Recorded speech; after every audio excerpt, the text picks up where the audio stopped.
and thanks for tuning into the podcast. I'm Richa, and today I'm here with Manoj, who I'm really excited to talk to because he has, I think, a pretty fascinating story to share with us. But before I introduce Manoj, I actually want to ask Manoj to introduce himself, just give us a brief introduction about where he comes from, what he's doing at the moment, and what lies like ahead of him for the future. So hi Manoj and welcome to the podcast. So if you could just let the listeners know a little bit about you, that'd be great. Hi, Richa. I am like you've already introduced me. So I am Manoj. I grew up in India. I studied in Darjeeling. Although I am like proper Nepalese, but I have stayed very least amount of time in Nepal. So the longest I've lived in Nepal is 2 months. But however, I joined army after finishing my high school and then straight into British Army. So that is another story. So yeah, I joined British Army and then it was 9 years in army, and then finally after a lot of struggles and a lot of other miscellaneous things, I could come down to Sanders, and then last year I started my Sanders journey, and currently I'm about to pass out on Sanders in about next 2 days or 3 days. Which is I think we'll talk about it in detail in a bit, but that's pretty much me. And then I have a lot of background in outdoor sporting, adventure trainings, traveling, and then meeting lots of people from around the world. I literally have friends from west to east side of the world. So yeah, it's just so many things I can like just go on. But yeah, just let's start. I think that's pretty much for me. Amazing. Cool. So obviously you mentioned that, you didn't stay in Nepal very long. So I just want to kind of touch on that a little bit. So where did you kind of grow up and where did you study?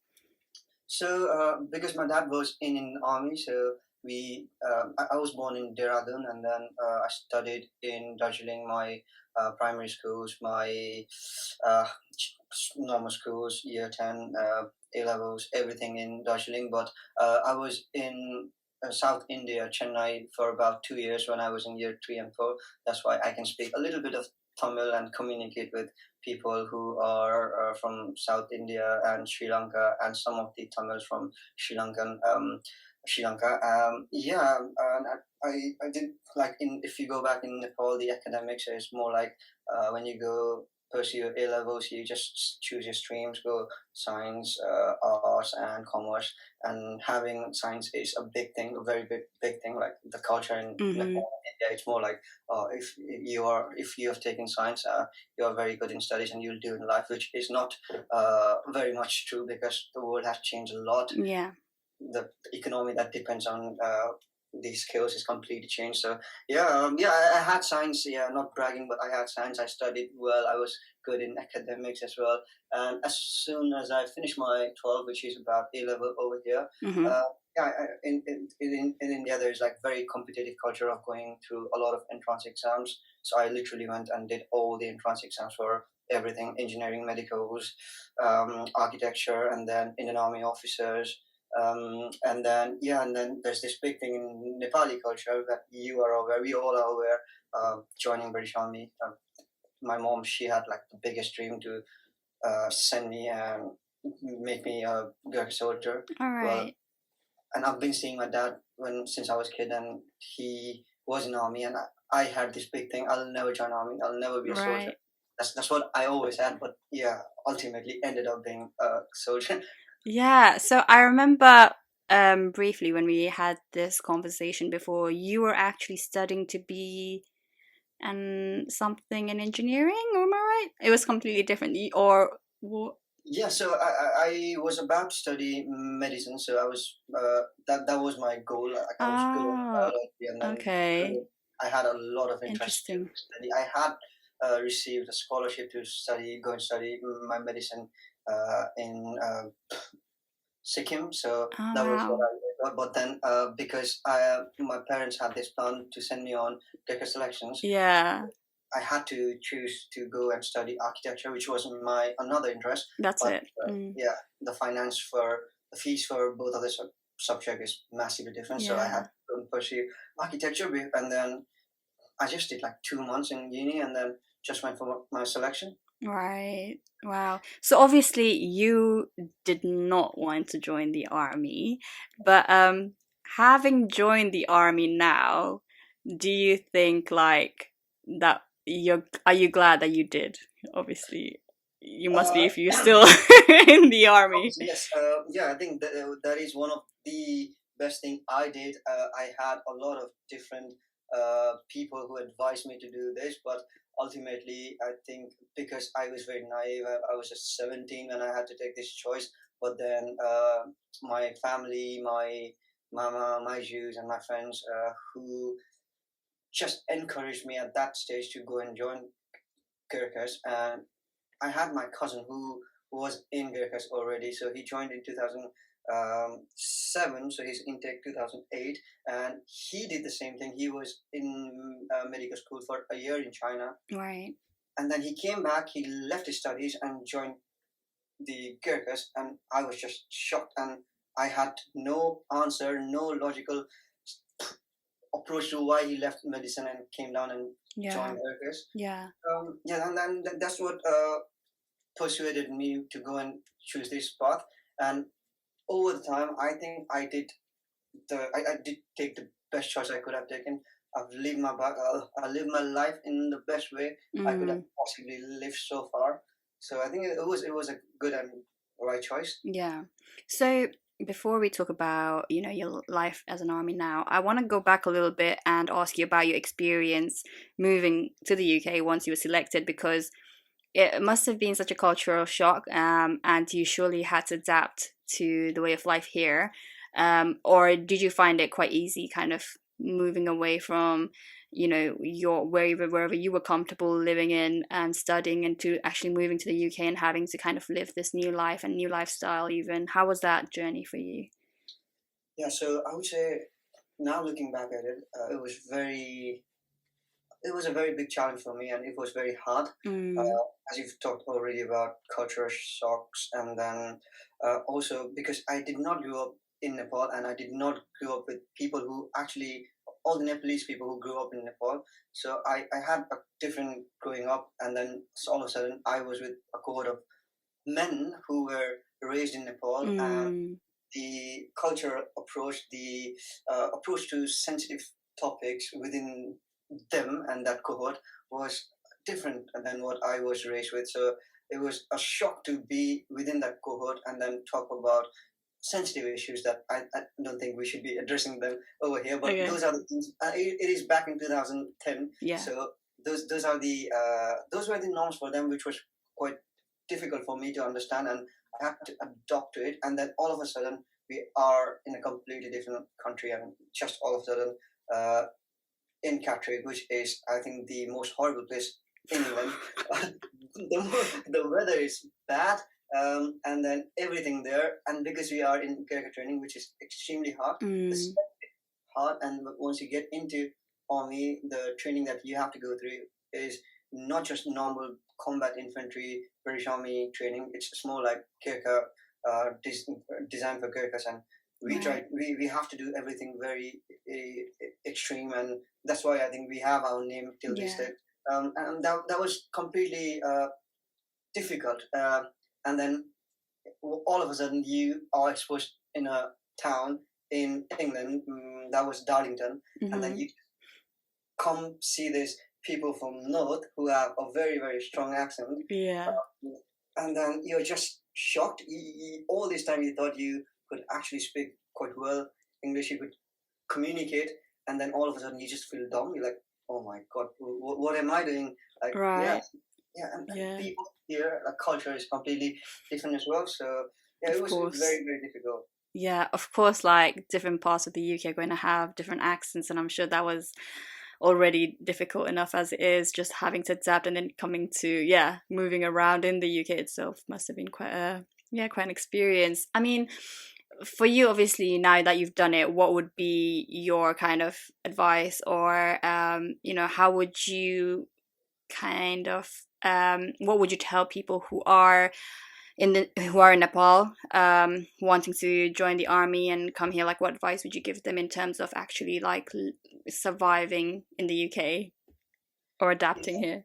Uh, I, I think it's a very it's an empirical truth that almost I don't know the exact figure, but almost all about 90 to 95% of male 18 to 21 would attempt to go for Gurkha selection at least once or Right. twice. If not, then back in the days it used to be like you could use someone else's passport and just come Wow. down for selection again. So Yeah. that used to be a thing.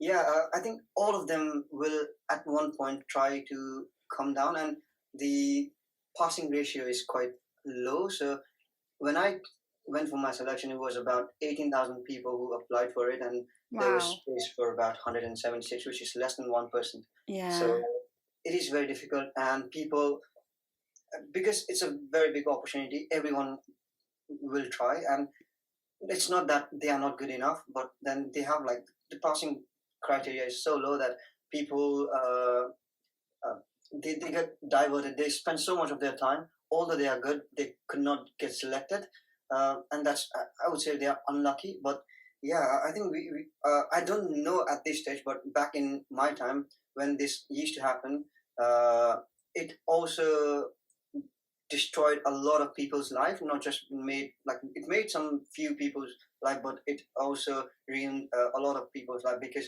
they just invested their 3 years of life and then they have nothing to gain from it. Uh, Mm. I think what they should do, like whoever is going for selection, go in with everything they have. Just commit for it. If you are 50-50, just don't commit for it. But if you are committing, then do not leave your studies. Do not leave what you are doing. It's just like you can train and you can study, but just don't go all on it. Like you can Mm. balance, which is very hard. Which was very hard for me. Go once, give you 100%, and try to manage that time. Don't leave whatever you are doing. So I think Mm. that has been a big issue within that cohort of men who tried to go for selection and left their studies completely, and Yeah. then after 3 years they cannot get in Gurkhas, and then they're just there with no studies, no qualification. There's no vocational qualification culture in Nepal, and then they just go overseas and then just work in a random place. Mm. I think that would be a big advice that I could give. Mm. Just commit for it, but don't leave what you're doing.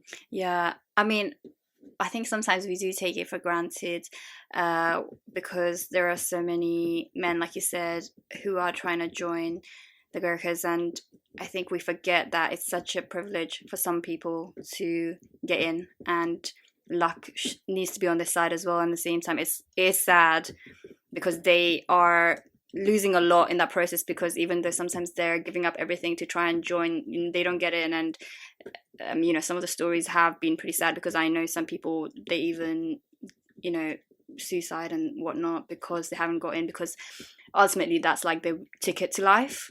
So yeah, I mean, but looking on the bright side of things, I want to know more about what you're doing now because I know you're in training or you're just about to finish training, and by the time I release this episode, I think you'll have already finished everything. So kind of talk us through how did you get selected for commissioning from Royal Military Academy, Sandhurst, and what's the process been like for you, and how's the experience been so far? Yeah, so to answer that question, I'll link back to the previous point that I made. So I think every Gurkha soldier who made through here, like 1%, less than 1%, they are like the finest people, Mm-hmm. and they have like they are the what do we say, the cream of Nepal. That's how we refer in army Right. itself. I think everyone has a lot of potential to do it, but we just get diverted and distracted once we get into the army. It's just like, done that, now it's done. Life is Right. settled. We just settle down. We just go for the mediocrity, and then it's just like that crisis hits us, and then we just not picking up on people. We just get married. We just think like, everything is done. But you are just 19 and you're 20, Mm. and then you just achieve a big thing in your life, and you just settle down for it. And I think that is one of the biggest hindrance that Gurkha soldiers are facing, and will face if they don't realize that they are too young to just stop giving up, like just stop giving up on their dreams. Uh, Mm. and then coming back to the Sanders, uh, we have very few ex Gurkha soldiers who have come to Sanders and uh, counting me in our time, I am the fourth guy from Royal Gurkha Rifles who came to Sandhurst in last so many years. So we have had 206 years. There were few senior officers who back in 1980s. No one has record. I don't have record, but I have overheard maybe one or two who came to Sandhurst in 1980-ish, and then they commissioned from here and they did good. But then, to my knowledge, that I can track back is I am the fourth from RGR, and within Brigade of Gurkhas, I am the sixth. I think I'm sixth. Yeah, I should be sixth. That's amazing. Yeah, and in last 206 years of history, yeah, having just 6 or 8 people from Brigade of Gurkhas to come to Sandhurst is a big thing. Is a big thing, and I'm very proud of it. But to be here, it took a long time for me, and so did for the others who were before me here. So although I was supposed to be in Sandhurst about 2015, I had recommendations. So how it works is like you perform well, your officers who you work for will spot that ability in you to command people, and then over the time they will just test your abilities, and then they can give you a recommendation to go and attempt the Army Officer Selection Board, which is open board for everyone. And that's how it works. And once you go there, and you have to just go through the selection like any other male or female or anyone who would go for the Officer Selection Board, and it's completely same. So yeah, getting that opportunity is very difficult, and especially in RGR where everyone is very competent, and then there is no culture of sending people in AOSB, which is Army Officer Selection Board. Yeah, having got that opportunity of I got a recommendation in 2015, but I was stopped by so many other things.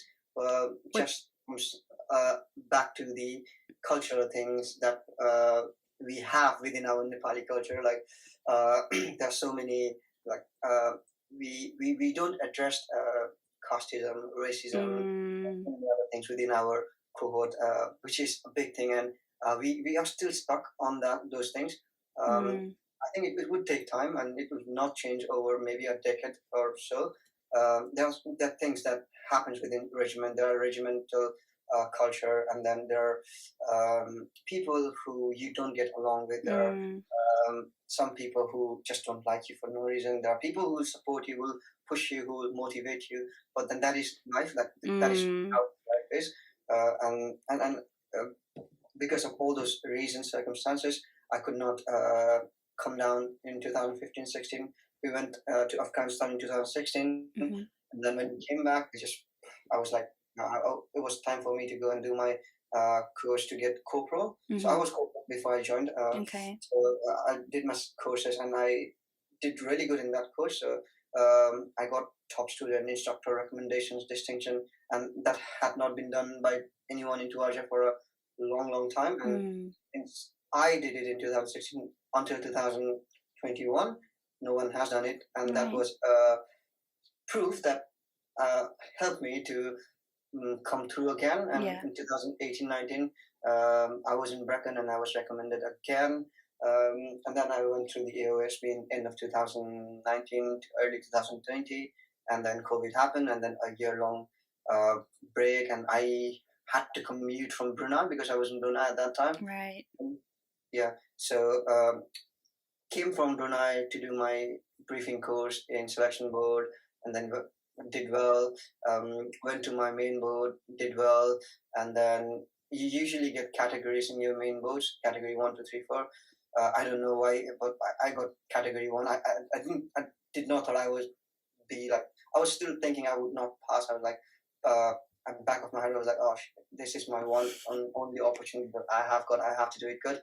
So it happened to be really good, and I just flew through all of the selection, narrowed down the time, and I was here in early of 2020, and that's how we can do, and we can go. And since then, since I passed my main board, I've been motivating soldiers around Brigade of Gurkhas, and because I have prove that I am here and I am here, and people do approach me because soldiers all across the brigade of Gurkhas, for example, someone from Vanajir, QGLR, and then Queen's Gurkha Signals, and Queen's Gurkha uh, engineers, they approach me, they message me, and then they ask me for advice on how to do it. Mm-hmm. And then I've been mentoring, coaching, and then there were two of them, one from one RJ, one from QHLR, and amongst them two, one is here in Sanders. Okay. And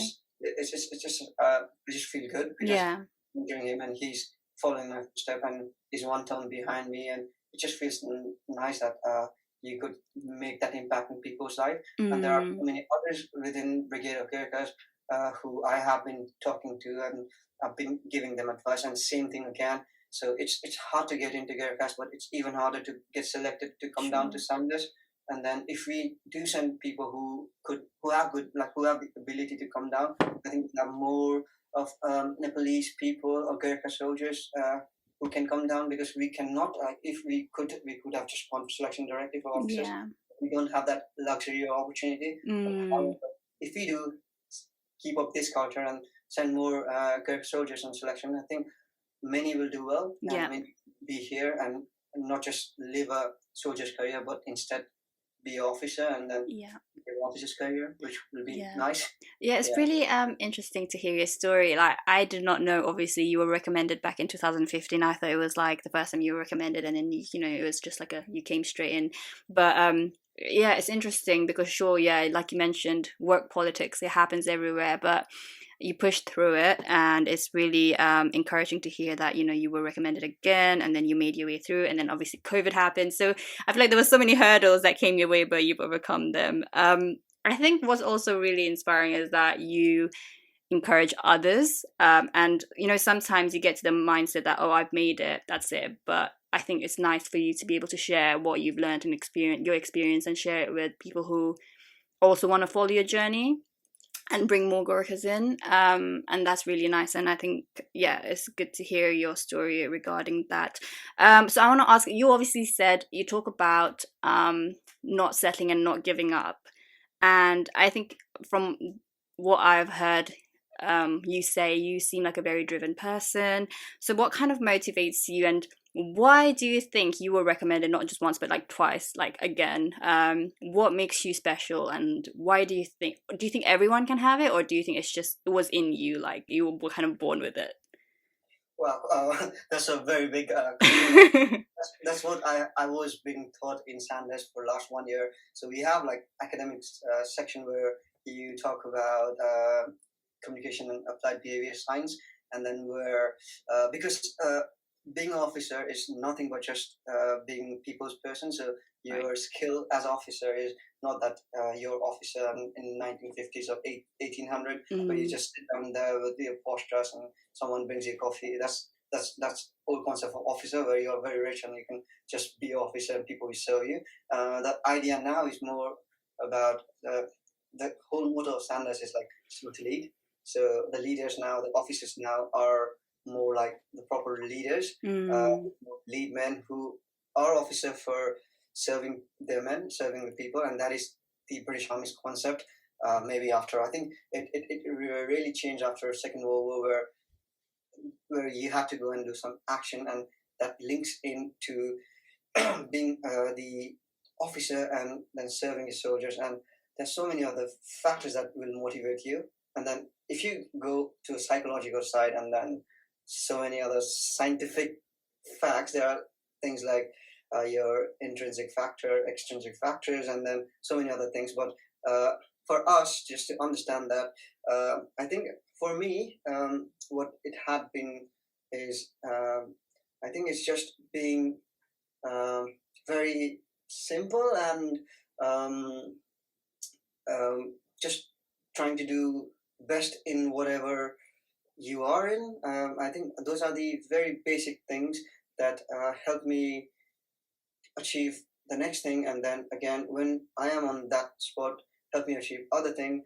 And if you are like very like, if you don't have any bad thoughts about anyone, and you're just there doing your job and not bothering about your next promotion, not bothering about the big bonus you're about to get, and instead actually enjoying your job and Mm. then learning your job and then uh, understanding the system and then maybe sometimes just using your understanding of overall wherever you work and then skip things and do things for your subordinates or your colleagues that will help them achieve whatever they want to achieve and whatever you want to achieve.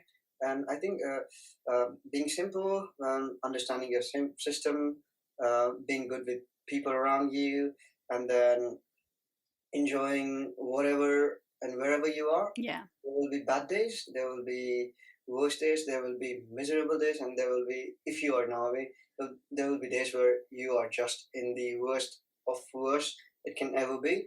And if you can just have that humor in that moment, that will just go through. Mm. I think living a soldier's life and a Gurkha soldier's life had taught me to not take things for granted a lot.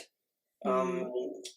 because like just sitting down here in nice room is a luxury. Mm-hmm. Doing nothing is a luxury. It's just I think it's so much nice. You can just so peaceful. Mm. There's no one bothering you. There are times when you're just wet and then you haven't slept for the last 40 hours or 50 hours. You haven't eaten good food. And you know you will not sleep for another 24 hours. And then you, at those moments, you just sit down and think like, okay, if I had to do nothing, just be in my room, how lovely would that be? If I can just have hot coffee in the morning, oh my God, that is so wonderful. So I think taking uh, things, we tend to take things for granted. Mm-hmm. An interesting thing that I will just link in, which is, I just remember. So I met Prince Martin recently, like day before yesterday. Mm-hmm. So he did his All Arms Commander course, which is one of the arduous course. And Martin being Prince, uh, he had a different life, and he although he did Sanders as well, and then when he went to do his All Arms Commander course, it was very physically demanding, and they try to make it hard and difficult so that you can understand and value the trivial things in your life that Mm-hmm. you can do. And Martin, me, and my friend, we were just talking about things, and there was this one of the female friend. She was just like, I have not done anything in my life. Like as in like any difficult things. Mm-hmm. I've been I have been lucky in my life. I did not have to work out. I have everything. So she basically did not have to. She's basically princess. She doesn't have to do Mm-hmm. anything. Everything is done for her. And then small things like she complains about remote not working. Uh, Right. yeah, she complains about food being just a little bit salty. And Prince Martin, having done the commander course, just was telling us about like he was having worst time, and then she was just there, and she's like, Martin, can you fix this remote? This is annoying me so much. And Martin is just there, sitting down, rolling his eyes, like, okay, your remote is not working. Right. People have problems. Your remote is not working. Your popcorn is not there. Your Netflix is not working. And I think it's just like we tend to take everything in granted, and if we Mm. try to appreciate things more, and then just I think for me, I have lived my life in this way. So I have always been motivated by myself. Um, I I have I try to live every moment. So I have been very close to uh, dying in some instances. So Okay. I'm just like, okay, I'm just alive, so I can make most of it. So Mm. all this time, I'll just try to do everything I could do, Yeah. and then and I don't think I could actually tell what exactly things you have to do to be very motivated, because I've always been motivated. I've Mm. always been very simple, trying to do my work, understanding system, um, uh, going for a run, reading Yeah. books. Yeah. I think all of those good habits that you that are there, like everyone knows, if you read book, that's good. Everyone knows Mm. if you don't drink, you will be good. Everyone knows if you go sleep at 10, which is already 10, I think. We sleep at 10 and wake up at maybe 4 or 5, go for a run. That is a good thing. Yeah. But we tend to not to do it. Yeah. But, So yeah, I mean, it's nice. I suppose it is about counting your blessings and understanding what you have, about what you have, and cherishing those moments. And I think you also mentioned habits, and yeah, the earlier you learn good habits, the better. So obviously, just to quickly wrap it up, like you mentioned about how you got selected and the process for that. So what's the journey been like when you have been in training? What have been the worst days for you, and what has been the best days for you, and how would you like summarize it? In terms of how your training's kind of been. Starting with when you are in school, everything is given for you, everything is done for you. You don't have to worry about anything, and all of a sudden you start to work. And then for me, I was in Gurkhas. It is one of the hardest selection in the world to get into army. And we had to go through it. I went through it, and that taught me a lot of lessons. And being in Catterick itself was worst. And then I went through it, 9 months of training in Catterick. The worst time in there was we had this, we call it defense exercise, where you have to dig in and make a trench, like proper World War trench. Wow. And then you do that for about 36 hours, and then you make trench and you fight from trench, and then you get attacked, and then there is like chemical attacks. So now you have to wear your respirators, your CBR and chemical, biological, radiological, nuclear suits. Oh so God. that Okay. there is, the concept is like no chemical goes into your clothing and penetrates your skin. And then once you are wearing that, there is no air coming into your body directly. So not sleeping for 36 hours, wearing those CBR clothes, not being fed properly, not being able to do small good things. You're just stuck there out in the field. It's raining, and then you're hungry, and then you have to run out from that place which you have dug in for about 36 hours with your bergens. Bergens is the big bag that you carry as an army. So carry your bergens, your weapons. So your bergen is about 30 to 35 kilos. And then you are not dressed properly because everything is messed up, everything is hanging out. You have to wear your helmets, and then you have to wear that mask. And then the rifles and the machine guns, rifles are about 5 to 6 kilos. The machine guns are about 12 kilos. And then you have to carry all of those and then run. Oh gosh. Run, walk, tap, about 2 kilometers. And for me, I had to carry that GPMG, which is about 10.6 kilos with ammunition. It's about 12 kilos. I have 35 kilos of bergen. I'm not dressed well. And then I had to go about 1.2 kilometers with that. And then someone came down and swapped with me. So I had my rifle at that time as well. And then one of my platoon commander, he's the boss of our platoon of 30 men. He came down and he's like, okay, you're carrying nothing. So carry this tripod. So tripod is about 18 kilos. So I had to carry straight after maybe 30 seconds of leaving the GPMG. I had to carry that tripod on me and then walk another 800 meters with that. And at that point, every pore in my body was struggling to have oxygen. And that was the most difficult thing because I was so stubborn and stuck in my mind, like I am fit, I will do through it, I will, even though they are trying to break me, I will not break. And then I could not help, like tears were coming out of my eyes, like every pore of my body was like literally crying for oxygen. And then once we had that opportunity to take out our respirators and just stand there, I think that was when I first realized how beautiful just standing is, breathing is. That was one of my hardest time there. And then the best time in Catterick doing my basic training is, I would say, the whole journey itself. When you have done this big hurdle, 9 months of difficult time, and you sit down there just with your section mates and then talk about things, it's just beautiful that you have achieved. You are there, you've done it. And then through the journey, I've been overseas, I've been on operation training throughout, doing my job, inspiring people, motivating yourself to do things. I've done a lot of military courses, a lot of infantry trainings, and I always was there as like someone who wanted to do a lot of things. I was always like, oh, okay, I want to study, I want to go to infantry training, I want to go do maybe some academic studies. I want to teach people how to do it. I was a physical training instructor as well. Oh, wow. So been doing so many things, and Yeah. throughout my career, it had been a journey of inspiring, motivating, and getting motivated by someone else.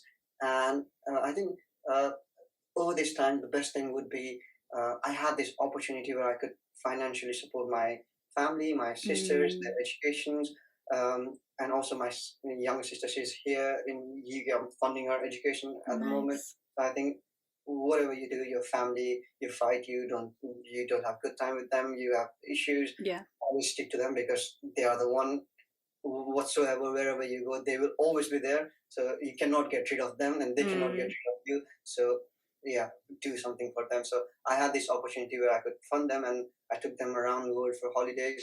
And I think, nice. despite I sacrificed on my few of my holidays, I could take them out. Yeah. That was, I think, the greatest feeling for me. Like, oh, I did this. Working, earning money, traveling is good, but when you do something for someone else, like your Sure. family, that is that gives you a big sense of achievement and motivates you more. And then the bad thing that I have done throughout this is maybe that there are not many bad things that I have done, but I think we all have that phase where you have like things that you have done bad. So I don't remember any on top of my head, but Uh-huh. I think it's just like when you hurt people, or when you do something that you know you shouldn't be doing, and you actually do it, but you Right. cannot help. Like, I think there are those things, and I'm sure I'm not perfect, but I have done something like that. So Sure. I think those are the things that would be something that I shouldn't have done, and I did it. And then coming to Sanders part, Sanders itself, this is a beautiful place, gigantic. Uh, it's repeated. I have now friends from all over the world who are like the royalties of the different countries, and it is a place where you integrate, you learn. But Mm, for me, it was very difficult because I had to re-go and do the phase one. Phase one is the basic thing again, but right. then yeah, having that people getting that opportunity to explore and learn more about being a good leader, understanding people, and whatever I wanted to do, I am being taught that now. There Mm, are professors who have been doing studies for 30 years, 40 years on how to motivate, how to teach people, how to be an officer. So I had that opportunity to come here and do everything, and I think that is uh, the best part of being in Sandhurst, mm-hmm. people, and then opportunity to learn more and to be better of what I want it to be. And again, the backside is like the downside is so there are things like we went through about 2 terms of um, COVID restrictions. So we Yeah. were just confined with the same people for about 8 months, and you get bored. Mm, You it's just not, it doesn't work when you're stuck with same 20 of people for about course. 8 months, and then you have to go through the bad time. Yeah, and I think those are the things. And then being done, having done the phase one already was a thing that I did not fancy, because I'm just there like uh, I I literally know almost everything of the tactics, and then sometimes I was just overwhelmed by doing so much Mm. for, and then getting told off for helping people. All Like right. Okay. I can't just like I for me, something that is normal, when someone looks at it, it just looks like I'm just being not letting them do their thing. Right. And yeah, so I think those were the downside of being here as a person, as a soldier who have had a lot of experience. Mm, Yeah, but overall, it's the good side of being here is like in 2 days' time, I'll commission from here. I'll yeah. be a brand new second lieutenant. I'll start my career all over again as an officer. Mm, And yeah, I have like a whole world, a whole new opportunity to start career, to rewrite everything, relive everything, and mm. be there, be an officer, become like I will have troops, I command them, and it's just it's a wonderful feeling that in 3 days I'll be officer, and then yeah, all those skills, people where you can actually inspire, you can change life of 30 people, Mm-hmm. and then even more when you are doing job, and then you come across people. I'll be in north around Queensgate Signals. I'll be working like just besides the headquarters. I'll see them day in and out. It would be such a good, immense opportunity to just be there, and just being there. I think that will motivate them, and Yeah. I'll try to mentor as many as I could, and then uh, yeah, inspire them, get motivated, be fit, uh, Mm-hmm. strive for whatever I can in future. and that's it. Yeah. Awesome. It sounds like you are someone who doesn't hold a barrier in front of you. I feel like you're someone who seems to just go for it. Like, what are you most scared of? What scares you, or what fears do you have? Because by the sounds of it, you're always going for it. You know, even if it's something you haven't done, you always want to try new things. And I think sometimes people stop themselves because they're scared of failing. So, what keeps you kind of like, what is there anything that stops you from going for it, or are you just fearless? Um, I think like the fear itself is there's you can you can give meaning to it. You can elaborate it, and then you can just challenge like, this is my fear. This is my fear in like maybe emotional side Uh or huh. maybe physical. But I personally believe over this time I don't have fear of doing things or attempting anything because in this context I'm talking about something you could just physically do. Yeah. Yeah, I don't have. I think I just lost that, or maybe over the time because of the journey I have had. Mm. I can just naturally calculate the risk and then just go for it. So Mm.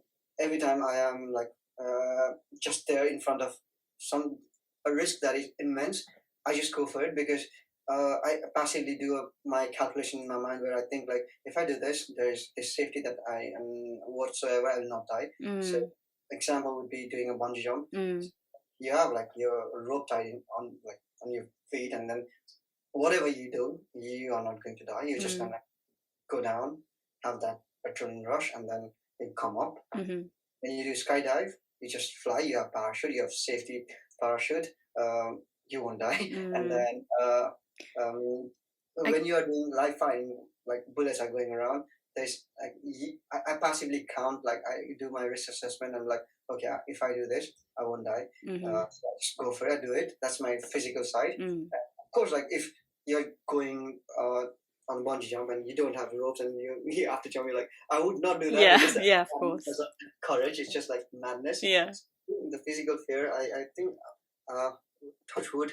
I hope nothing bad happens, but I think it's just me like doing my calculations and I can do it. I just go for it. But then there are things that, like you mentioned already, fear of failure.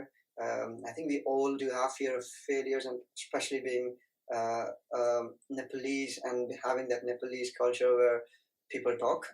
You have that environment, like, and especially being in Gurkhas where you work with same people for about the rest of your life, Mm-hmm. 20 years, 15 years, 20 years, 25 years, and then usually in Gurkhas, which is very competitive core. Yeah.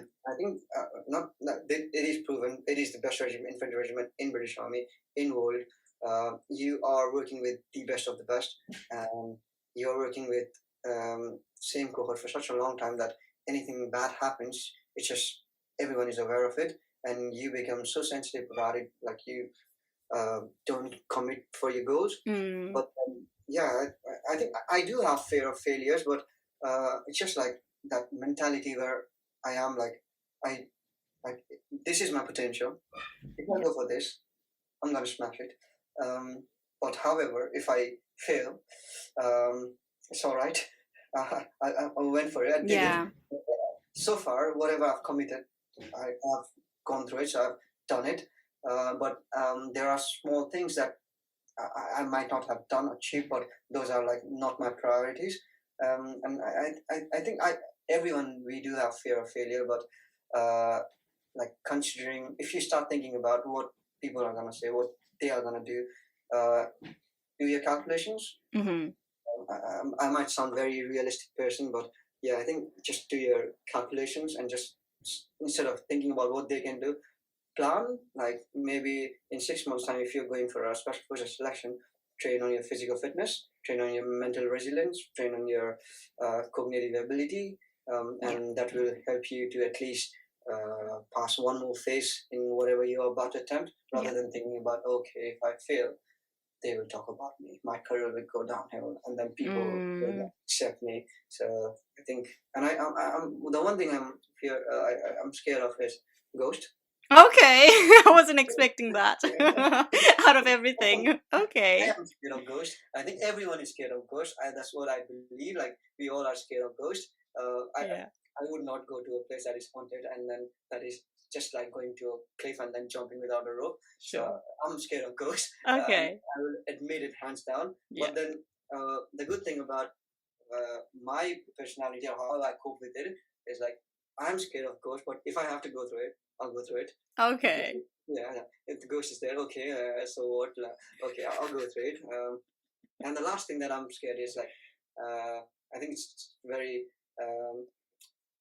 um, very silly, but losing your close ones, like Uh-huh. losing your family, Yeah. friends who are really, really close to you. I think that is one thing that I'm very scared of. Like, I think I will be scared of. That I've known so many people. So if Mm, anything bad, I just like it's just hard. It's just yeah. not good. Yeah. No, I Like, think that is a deep fear for everyone. But thank you. It was very, it was very eye-opening, and we got to learn that you're scared of ghosts. So yeah, fact of the day. Thank you so much for sharing your journey so far, and everything that you've been through is very interesting. I guess lastly, just for the listeners, you do have a YouTube channel. I don't know if you still post, but there's some very interesting oh yeah, videos on there. yeah, Which is I think it's nice to look back in your like past years and just reminisce. I think that's is always good. So if whoever's interested, do check it out. I'll put the link somewhere in the description. But I mean, besides your army life, what do you do? What are your hobbies? And yeah, what are you into outside of your career? yeah. Just because you reminded me of my YouTube, like I've been immensely busy last 2 3 years or 4 years. I think the last one I posted was the Murti Mall trek we went for. Oh yeah. Yeah, been very very busy with my life and I haven't posted anything. But my videos, some videos have more than 250K views, and then there are others which are just like maybe 1,000 views, and it's just random. So it's interesting. I have a video where when I was like 19 or 20 years old, and I just speak in front of camera, and then I just talk about how badly I miss my numberies, my Mm-hmm. friends, my batchmates who are in Brunei, and I'm just stuck in Brecon, which is in Wales, and all of a sudden climate change, and from very hot to a place where there's no up to my knee level, and Mm. just bad, and I just talk randomly, and it has for some reason mad views, so it is Right. like 200, close to 200K. Yeah, it's just me talking, 19-year-old or 20-year-old me just talking about how bad my life has been. Yeah, and it's not even bad. And I look back, and like so, the Nepalese people who aspire to go for Gurkhas selection tend to see it, and everyone beyond 2014 who joined Gurkhas, they this whenever they see me, like, oh, we know you from that video, like, All right. was it? I want to survive. No. And it's so weird. Like once I was in Pokhara, and there was this big group of people which just sitting around table, and few of the boys knew me, and then some of them they did not knew me, but their girlfriend, their wife, they knew me. They're like, "Oh, tabe Manus da, Manus survive." No, oh my god, this is awkward. Like, how do you know Yeah, me? you're a YouTube star, Yeah, clearly. it very much. And yeah, talking about Murdi, so I am a qualified mountain leader. Oh wow, okay. That's something new to learn. Yeah. I'm qualified mountain leader. I love to go on hiking, and I, I I'm up for hiking anytime Mm-hmm. until I realized like you can actually do paragliding and skiing. And Right. when I started doing skiing and paragliding, it completely changed my mind. And I'm like, oh, why to hike when you can fly? Oh And wow. yeah, why to hike when you can just ski, Soar take in a the look up sky. and come down on skiing? So Yeah. yeah, I think because of that, like exploring one thing and other things, and it just unlocks so many things for you. And Mm. yeah, I'm a mountain leader. I'm a club pilot, so I can fly wings on my own. The Nice. best one I did was in Germany, the on top of this Chitty Chitty Bang Bang Castle. So Wow. yeah, you can do like flights from there. People pay thousands of pounds to do that. Yeah. I do from army, so I'm I'm happy. Yeah. And then I do a lot of mountain biking. So I like I don't know if you have noticed or not, because if I'm stuck doing something, I do whatever is available to me. So when I was in Brunei and there was lockdown, you cannot hike in Brunei, you cannot ski in Brunei, No. not paraglide in Brunei. Literally, you cannot do anything. You cannot move. You don't want to move in Brunei. If you move, you're just like tired. Yeah, because it's so hot. Yeah, so I started doing water activities. So Oh, nice. I started surfing in Brunei. Oh, so you can surf as well? I can surf, but I'm not a good surfer. Okay. I'm very mature, so uh, I can surf. It's very fun, and I had very good bunch of people in that surfing society we had. Yeah. All local Bruneians and my few Gurkha friends. So it used to be a very good vibe and surf. Surfing is always good. You never go wrong with surfing. Nice. Yeah, I did surfing in Brunei and Bali, and then when we were because now you have to when you're surfing you have to wait for right waves, Yeah. you have to wait for right place, and you have to sort out so many other things. Then I started doing diving. So Oh, wow. yeah, so The list is endless, yeah, basically. so I had this fear because I had my eardrum ruptured in 2016, which was Ouch. fixed later on. Right. And then I had this fear that I cannot dive, but Mm, then whatsoever, I just went for it because I knew like if I go down there and if I can't do it, I have to come up. yeah. And then I went down and I went down to the bottom of the sea and I was just exploring corals. And after 2 3 days, I was literally flying inside water. I could like Oh, dive, I nice. could go around, I can maneuver. It was just like flying inside water. Yeah. So yeah, I started doing diving, and I travel a lot. So I've traveled a lot in Southeast Asia. A little bit in Europe. Yeah, there's so many Yeah. things that I do. I'm a map person, so Yeah, I mean, it sounds intense, but very exciting. And I think, like, if you kept going, it would go on like to yeah, another 2 hours. yeah, of But no, course. it's been really fun, and I really enjoy talking to you. And it's been very inspiring actually to have this conversation, because I feel like, yeah, you're very like a driven person, and I feel like we should all try and be as half as Oh, as uh, much of an explorer as you are. Um, but no, it's been really great. Yeah. So thank you so much for obviously giving us your time and talking to us. And I think you've dropped words of wisdom here and there throughout the recording. And like I said, I think by the time I release this episode, you'll have already finished with your training and, you know, starting on your new journey. So all the best. And I know, I'm sure your future will be shining bright and you have a great success in whatever you do, because it sounds like you don't give up. So again, thank you for joining me today, and all the best in your future endeavors. thank you very much for having me. And of course, like if there are listeners who are interested in joining British Army, maybe inspiring or have that thinking in the back of their mind to join the officer route, they can always DM me, and then I can just Mm. guide them through anytime, maybe 2 a.m., 3 a.m., anytime from anywhere. Just drop me a text. It doesn't take, don't feel shy. Just drop me a text, I'll reply, and then, yeah, I will guide through it. I'll do everything possible in my position to help them, help you lot. So, yeah, feel free, not just army, maybe if you want to go do track. I'm a mountain leader. If you Mm. want to do like what paragliding, I can text you. I can give you ideas. Yeah. Anything. I'll just feel free. Just drop me a text. And Nice. yeah, Thank you so much, Manoj. very much. I'll link all your Instagram profiles and everything as well. But yeah, thank you. Thank you.